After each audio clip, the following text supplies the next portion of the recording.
स्वागत है आपका इस वीडियो में। मैं इस वीडियो में पीएमएस स्कॉलरशिप से संबंधित कुछ महत्वपूर्ण बिंदुओं पे चर्चा करने वाला हूँ। ये वीडियो आपके लिए बहुत ही महत्वपूर्ण होने वाला है। इससे कुछ बेसिक चीज़ों को मैं शेयर करूँगा। जैसे कि आप स्क्रीन पे देख रहे हैं, यहाँ पे आपको एक पेज दिखाई दे रहा है जो पीएमएस का ऑफिशियल साइट है। इसमें अप्लाई करने के कुछ चरण हैं जिसको ध्यानपूर्वक आप देखेंगे। सबसे पहला काम होता है रजिस्ट्रेशन करना। जैसे कि आप देख रहे हैं, ये हम पेज खोले हुए हैं। पहला होता है registration with Aadhaar authentication. Second होता है अप्लाई फॉर ए स्कॉलरशिप, जो आप अप्लाई करते हैं। और तीसरा काम इंस्टीट्यूट वेरिफिकेशन का होता है। उसके बाद फोर्थ नंबर पे फिजिकल वेरिफिकेशन होता है, जो फिजिकल कमेटी बन के आती है आपके संस्थान में। चाहे आप जिस संस्थान से हों, वहाँ पे कमेटी बन के आती है और आपके सारे डॉक्यूमेंट और सारे चीज़ों को चेक करके जाती है। नेक्स्ट होता है डिस्ट्रिक्ट कमेटी वेरिफिकेशन। फिर डिस्ट्रिक्ट वाले आपके डिस्ट्रिक्ट जो होम डिस्ट्रिक्ट है वो जो है वेरीफाई करते हैं। और लास्ट आपका आधार बेस्ड फंड डिस्ट्रीब्यूशन होता है। इस प्रकार सारे चरण को आप पार करने के बाद तब आपके अकाउंट में जो भी स्कॉलरशिप की मनी है वो आती है। आप यहाँ देख पा रहे हैं, एक पेज खोल के रखा हूँ मैं। ऑनलाइन आवेदन आमंत्रण ये एकेडमिक ईयर 2024-25 के लिए है, जिसमें आप ईबीसी, बीसी, एससी, एसटी सभी लोग अप्लाई कर सकते हैं। इसका आप डेट देख पा रहे होंगे, स्क्रीन पे दिख रहा है। ये जो है अनाउंस्ड है, इसमें आप अप्लाई भी कर रहे हैं, जिसकी तिथि है दिनांक 25 अगस्त से 25 सितंबर लास्ट डेट है। इसके साथ साथ मैं बताना चाहूँगा कि ये 2024-25 सत्र के लिए है, लेकिन लेटेस्ट जो है आपको 2025-26 के लिए भी आवेदन आप कर सकते हैं। उसके लिए भी पोर्टल खोल दिया गया है, जो 15 सितंबर से शुरू है और 15 अक्टूबर तक उसके फॉर्म लिए जाएंगे। ये दोनों एकेडमिक ईयर का है, एक 25-26 का भी है और 24-25, यानी आप एक साथ दोनों का अप्लाई कर सकते हैं। आपको दोनों के लिए अपने संस्थान से बोनाफाइड फी स्ट्रक्चर इशू कराना होगा, जैसे कि आप देख रहे हैं स्क्रीन पे। अब 25-26 का भी डेट आप देख रहे हैं कि 15 अक्टूबर तक का है, लेकिन यह तिथि एक्सटेंड भी हो सकता है, जैसे कि बिहार सरकार द्वारा पूर्व में भी किया जाता रहा है। तो मैं उम्मीद करता हूं कि ये डेट एक्सटेंड हो, लेकिन आप लोग इसका ध्यान रखते हुए, इस तिथि को ध्यान रखते हुए इसी ड्यूरेशन के बीच में अपना फॉर्म भरना है। ऑनलाइन फॉर्म फिलिंग करने समय आपको कुछ चीज़ों को ध्यान रखना है, जो बेसिक चीज़ें हैं। सबसे पहला कि आपका जो बैंक अकाउंट है और जो आप रजिस्ट्रेशन के लिए मोबाइल नंबर दे रहे हैं, तो आपका बैंक अकाउंट, मोबाइल नंबर और आधार तीनों आपस में एक साथ जो है सीडिंग होना चाहिए, कनेक्टेड होना चाहिए, जुड़ा होना चाहिए, यानी वो लिंक होना चाहिए बैंक का अकाउंट आपके मोबाइल से और आधार से। दूसरी चीज़ें क्या लगाएं, तो इनकम सर्टिफिकेट के लिए मैं आपको बताना चाहूँगा कि इनकम सर्टिफिकेट 6 मंथ ही वैलिड होता है। तो आप ज़्यादा से ज़्यादा कोशिश करेंगे कि 6 मंथ के बाद जो एक्सपायर्ड हुआ इनकम सर्टिफिकेट को अपलोड ना करें, वरना आपका फॉर्म रिजेक्ट हो जाएगा। आपको जो है स्कॉलरशिप की जो भी राशि होती है आपको नहीं मिलेगा। तो इस चीज़ों का ध्यान रखेंगे कि हमारा जो है इनकम सर्टिफिकेट 6 मंथ एक्सीड ना कर रहा हो। दूसरी चीज़ लास्ट पासिंग सर्टिफिकेट का है। जो बीटेक करने वाले स्टूडेंट हैं, तो वहाँ पे 2 तरह से एडमिटेड नामांकित छात्र होते हैं, पीसीएम और एली। पीसीएम का लास्ट पासिंग सर्टिफिकेट तो 12th होगा, और जो एली से आए हुए स्टूडेंट है लेटरल एंट्री से, उनका डिप्लोमा होगा। लेकिन ये पीसीएम और एली सिर्फ मैं सेकेंड सेमेस्टर के स्टूडेंट के लिए मैं बोल रहा हूँ। यदि संस्थान में नामांकित छात्र 3rd ईयर या 4th ईयर के हैं या 2nd ईयर के हैं तो उनके लिए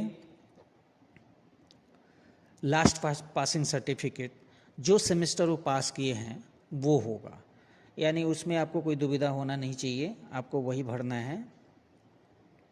दूसरी चीज़ें आपको इनकम सर्टिफिकेट का बता चुका हूँ, वो 6 मंथ से ज़्यादा का नहीं होना चाहिए। कास्ट रेसिडेंस आपका जो है वो चलेगा। इन सारी चीज़ों को आपको ध्यान रखना है, ध्यान रखते हुए फॉर्म भरना है।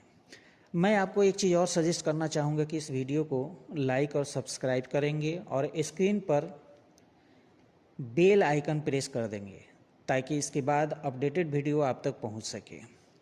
इसके बाद वाले वीडियो में मैं अपडेट करूँगा कि ऑनलाइन सबमिटेड फॉर्म वेरिफिकेशन के लिए कब जमा करना है, कहाँ जमा करना है और क्या क्या आवश्यक डॉक्यूमेंट के साथ जमा करना है। इसलिए आप इस वीडियो को सब्सक्राइब कर बेल आइकन प्रेस कर देंगे। Next point, hard copy submit करने में आप अपने इंस्टीट्यूट नोडल के पास कुछ आवश्यक दस्तावेज लगाकर जमा करेंगे और उसकी भी तिथि आपके संस्थान द्वारा घोषित की जाएगी। उस तिथि तक को आप अपने सारे डॉक्यूमेंट को एक साथ लगाकर अपने नोडल संस्थान के नोडल के पास सबमिट करेंगे।